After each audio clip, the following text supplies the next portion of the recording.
নমস্কার,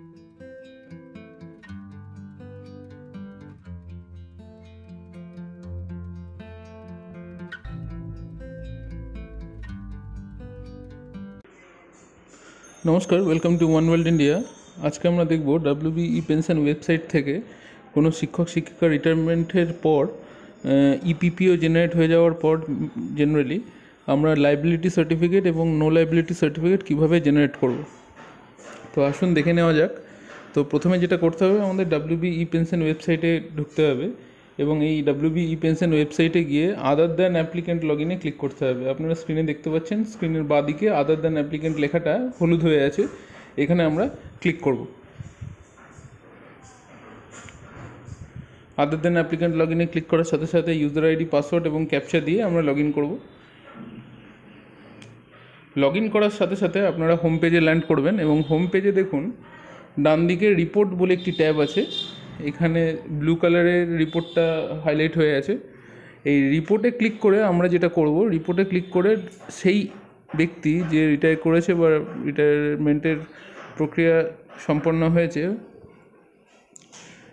তার ইপিপিও বা পেনশন পেমেন্ট অর্ডারটা ডাউনলোড করে নেব।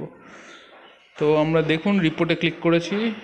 রিপোর্টে ক্লিক করার সাথে সাথে এরকম একটা স্ক্রিন আপনারা স্ক্রিনে দেখতে পাবেন, আপনাদের কম্পিউটার স্ক্রিনে দেখতে পাবেন এবং বাঁ দিকে দেখুন আমি তীর চিহ্ন দিয়ে দেখিয়ে দিয়েছি। এখানে লেখা আছে AP02 application number or employee ID wise EPPO view. তাহলে যে ব্যক্তি বা যে শিক্ষক বা শিক্ষিকা বা অশিক্ষক কর্মচারী যার আপনি নো লাইবিলিটি সার্টিফিকেট জেনারেট করবেন, তার আগে যেটা করবেন তার ইপিপিওটা আপনি ডাউনলোড করে প্রিন্ট করে নেবেন। তাহলে রিপোর্টে গিয়ে আমরা বাঁদিকের এই 2 নম্বর অপশানে ক্লিক করব এবং 2 নম্বর অপশানে ক্লিক করার সাথে সাথে এরকম আরেকটি স্ক্রিন দেখতে পারবেন, যেখানে আপনাকে সিলেক্ট কোয়ারি টাইপ, এখানে আপনাকে এমপ্লয়ি আইডি বা অ্যাপ্লিকেশন নাম্বার দুটোর মধ্যে একটা দিতে হবে। অ্যাপ্লিকেশন নাম্বার অর্থাৎ তার পেনশন পেমেন্টের আগে যে ফর্মটা ফিল আপ করেছিলেন এবং যে অ্যাপ্লিকেশন নাম্বারটা জেনারেট হয়েছিল সেই ফর্মটা ফিল আপ করার আগে সেই অ্যাপ্লিকেশন নাম্বারটা এখানে পুট করতে পারেন, অথবা এমপ্লয়ি আইডি দিয়ে আপনারা সার্চ করতে পারেন। তাহলে আমরা এখানে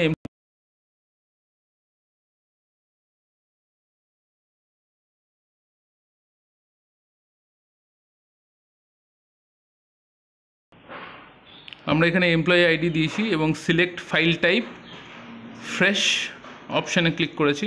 ফ্রেশ কেস যেহেতু এটা ফ্রেশ কেসে আমরা ক্লিক করেছি। এরপরে আছে enter your valid employee ID. আপনারা এখানে সেই ইনকামমেন্টের বা রিটায়ার করেছেন যিনি, সেই ব্যক্তির এমপ্লয়ি আইডিটা এখানে পুট করবেন। এখানে এই 3টে ডেটা দেওয়ার পরে আপনাকে যেটা করতে হবে, ভিউ ডিজিটালি সাইন্ড ইপিপিও, এই ভিউ ডিজিটালি সাইন্ড ইপিপিও এই অপশানে ক্লিক করতে হবে। এই অপশানে ক্লিক করার সাথে সাথে আপনাদের সামনে ইপিপিওর পেজটা চলে আসবে। আপনারা এই পেনশন পেমেন্ট অর্ডার এটা প্রিন্ট করে নেবেন। তাহলে এখানে পেনশনের ইপিপিওর অর্ডারটা যেটা, সেটা পিডিএফটা আপনারা দেখতে পাবেন এখানে এবং এটা প্রিন্ট করে নেবেন। নেক্সট আমাদের আবার হোমে ফেরত আসতে হবে। এইবার হোমে ফেরত আসার পরে হোম স্ক্রিন আপনি পাবেন এবং সেখানে দেখুন নিচের দিক থেকে 4 নম্বর রো লাইবিলিটি সার্টিফিকেট জেনারেশন, এখানে সবুজ কালারে আমরা হাইলাইট করে রেখেছি। এই লাইবিলিটি সার্টিফিকেট জেনারেশনে ক্লিক করবেন। নেক্সট লাইবিলিটি সার্টিফিকেট জেনারেশনে ক্লিক করার সাথে সাথে যে ব্যক্তির লাইবিলিটি সার্টিফিকেট জেনারেট করবেন তার নামের লিস্ট এখানে শো করবে। এখানে দেখতে পাচ্ছেন আপনারা স্ক্রিনের সিরিয়াল নাম্বার, একজন যেহেতু তাই এখানে 1 লেখা আছে, যদি একাধিক জন হয় তাহলে তাদের সিরিয়াল নাম্বার অনুযায়ী থাকবে। নেক্সট থাকবে অ্যাপ্লিকেশন নাম্বার, এমপ্লয়ির নাম, তার ডেজিগনেশন, তার অফিসের নাম বা স্কুলের নাম বা ইনস্টিটিউশনের নাম, আর লাস্ট ডেট অফ সার্ভিস, তিনি লাস্ট চাকরিতে লাস্ট দিন যেটা ছিল সেই ডেটটা দেখাবে এখানে, এবং তারপরে পিপিও নাম্বার এবং পিপিও কোন ডেটে ইস্যু হয়েছে সেই ডেটটা এখানে শো করবে এবং তার মোবাইল নাম্বার এখানে দেখা যাবে। নেক্সট যেটা করতে হবে আপনাকে, এই অ্যাপ্লিকেশন নাম্বার যেটা লাল কালি দিয়ে লেখা আছে 1202 দিয়ে শুরু, যেটা সেখানে আপনাকে ক্লিক করতে হবে।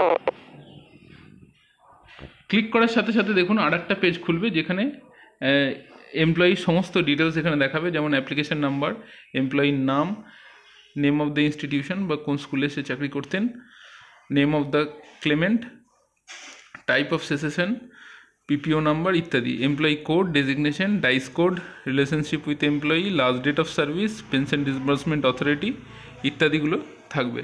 আপনারা এগুলো একবার দেখে নিন। নেক্সট যেটা করতে হবে, আপনাকে সবুজ নেক্সট বাটনে ক্লিক করতে হবে। দেখুন এই পার্ট 1 যেটা, নেক্সট বাটনে ক্লিক করার সাথে সাথে আর একটা স্ক্রিন আপনারা দেখতে পাচ্ছেন পার্ট 1। এই পার্ট 1-এ প্রতিটা পয়েন্ট আপনারা ভালো করে একটুখানি চেক করে নেবেন ইপিপিওর সাথে। এবং সবশেষে দেখুন লাস্ট 3টে point, 4 number, 5 number, 6 number. 4 number, he has no liability which is yet to be recovered from his gratuity pension relief in addition to the amount mentioned in his pay certificate. Agree disagree, আপনি এটা যদি agree করেন তাহলে agree radio বাটনে click করা থাকবে, এখানে blue বাটনে ক্লিক করা হয়েছে, মানে ক্লিক করার সাথে সাথে ব্লু হয়ে গেছে, আমরা অ্যাগ্রি করেছি যেহেতু। আর যদি ডিসঅ্যাগ্রি করেন তাহলে আমরা পরের পেজে দেখাবো। ডিসঅ্যাগ্রি করলে তাহলে ঠিক তার নিচে বেশ কয়েকটা বক্স খুলে যাবে এবং সেখানে আপনাকে নির্দিষ্ট রিজন এবং অ্যামাউন্ট বসাতে হবে। এই 3টে পয়েন্টের ক্ষেত্রেই তাই, অ্যাগ্রি করলে কোনো কিছু আলাদা করে কিছু লিখতে হবে না, কিন্তু যদি আপনি ডিসঅ্যাগ্রি করেন প্রত্যেকটা ক্ষেত্রে আপনাকে কিন্তু কারণ দেখাতে হবে। দেখুন পার্ট 1, এখানে আমরা একটা ডিসঅ্যাগ্রি করে দেখিয়েছি আপনাদের। ডিসঅ্যাগ্রি বাটনে ক্লিক করার সাথে সাথে দেখুন following amounts have to be recovered from his gratuity and pension relief in addition to the amount mention in his pay certificate. এখানে সেই ফিগারগুলো বসাতে হবে আপনাকে, যে ফিগারগুলো তার উপর লাইবেল আছে। তাহলে এরমভাবে আপনারা 4 নম্বর, 5 নম্বর এবং 6 নম্বর পয়েন্ট অ্যাগ্রি হলে অ্যাগ্রি, ডিসঅ্যাগ্রি হলে প্রত্যেকটা নির্দিষ্ট কারণ দেখিয়ে ডিসঅ্যাগ্রি করতে হবে। নেক্সট দেখুন এখানে পিডিএফ ভিউটা জেনারেট হবে। পিডিএফ ভিউ ট্যাবে ক্লিক করলে আপনারা এমনি পিডিএফের একটা আইকন দেখতে পাবেন। এই পিডিএফ আইকনের উপর ক্লিক করলে আপনারা পিডিএফ ফাইলটা দেখতে পাবেন এবং সেটাকে প্রিন্ট করে রাখবেন। আচ্ছা, তার আগে বলে রাখি, এই যে দেখুন আপনারা স্ক্রিনে দেখতে পাচ্ছেন প্রিভিয়াস আর final save and forward. Final save and forward বাটনটা তখনই আসবে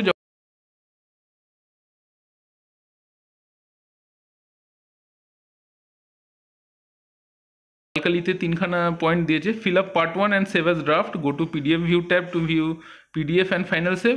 আর লাস্টেরটা যেটা গুরুত্বপূর্ণ, before final save you require to validate your DSC or OTP which ever you have. অর্থাৎ এই ফাইনাল সেভ বা ফরওয়ার্ড করার জন্য আপনাকে ডিএসসি বা ডিজিটাল সিগনেচার বা ডঙ্গল যেটাকে আমরা বলি সেটাকে ভ্যালিডেট করে রাখতে হবে, অথবা ওটিপি দিয়ে ভ্যালিডেট করে রাখতে হবে। এখানে একটা পয়েন্ট বলে রাখি আপনাদের, যে ওটিপি আমরা যতদূর জানি যে ওটিপি দিয়ে কিন্তু এখন আর কাজ হচ্ছে না।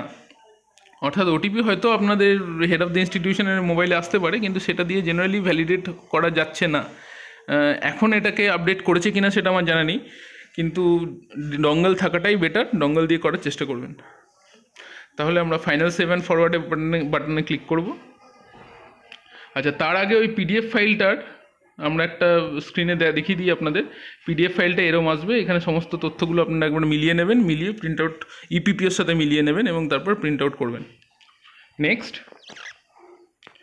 আবার ব্যাকে আসবেন, ব্যাকে এসে পিডিএফ ভিউয়ের উপরে ফাইনাল সেভ অ্যান্ড ফরওয়ার্ড করে ফাইনাল সেভ অ্যান্ড ফরওয়ার্ড বাটনে ক্লিক করবেন এবং এরপরে একটা কনফার্মেশন মেসেজ দেবে, ওয়ার্নিং মেসেজ দেবে, form 1 submitted can't be edited further, do you want to proceed. আপনি যদি সাবমিট করে দেন তাহলে কিন্তু আর ব্যাক করতে পারবেন না। তাহলে আপনি যদি প্রসিড করতে চান তাহলে ওকে বাটনে ক্লিক করবেন অথবা ক্যান্সেল করে বেরিয়ে আসবেন। তাহলে আমরা নেক্সট ওকে বাটনে ক্লিক করব। ওকে বাটনে ক্লিক করার সাথে সাথে দেখুন your file has been submitted successfully. তাহলে এই হচ্ছে রিটায়ারমেন্টের পর ইপিপিও জেনারেট হওয়ার পর একজন ইনকামমেন্ট বা এমপ্লয়ির লাইবিলিটি সার্টিফিকেট এবং নো লাইবিলিটি সার্টিফিকেট স্কুল কিভাবে জেনারেট করবে তার সম্পূর্ণ প্রসিডিওরটা দেখানো হলো।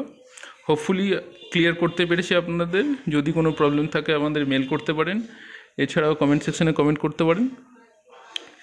এই এন্টায়ার টিউটোরিয়ালটার পিডিএফ ফাইলটার ডেসক্রিপশন বক্সে লিঙ্ক দেওয়া আছে, আপনারা সেখান থেকে ডাউনলোড করে নিতে পারেন।